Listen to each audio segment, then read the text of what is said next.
אנחנו היום בטיול מרתק בנווה שאנן. אני אוהבת מאכלים מיוחדים. אז הנה מסעדה סודנית. אני הולכת לנסות לראות אם זה טעים לי, איך אוכלים את זה, וגם נלמד כולנו מה זה מאכלים סודנים. לא אוכלים את זה. אנחנו במיוחד לא אוכלים עם סכין ומסכה בכלל, לא. אנחנו אוכלים עם יד. וזה הכי טוב, אתה יודע. כשאוכלים עם הידיים, יש עוד טעם. יש טעם. נכון? זה הכי נכון. טעם טבעי כזה. זה קיסרה. קיסרה, שזה מסמולינה. מסמולינה. זה במיה. במיה, כאן אוהבת במיה. מולוכיה. מולוכיה, זה אנחנו לא יודעים מה זה. אני יכול להביא לך את הירק שלו. כן, אני אשמח אחר כך. זה חרף. וזה אני אוהבת. ככה. ואז לוקח פה.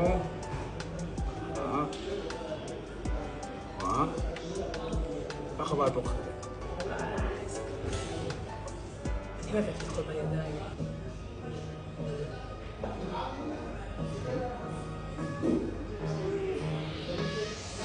טעים. טעים. טעים לי. איזה יפה. אתה מנסה את זה? כן. אני רוצה לראות את הירק.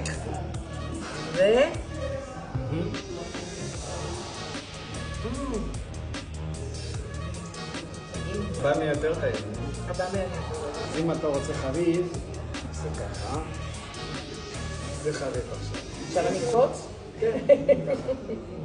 הנה, ככה אני לקחת. בחריף, אני לוקחת דווקא עם זה עכשיו. לא, לקחת קצת יותר. יותר. שאני לא אשרף, אה? מעולה.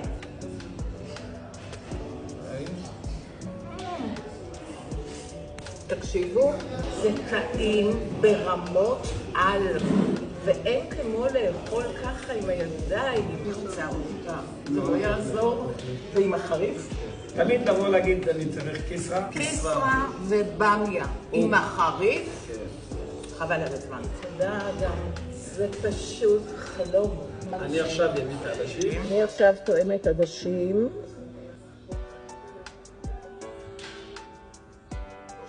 חבל על הזמן. טעים. ירק.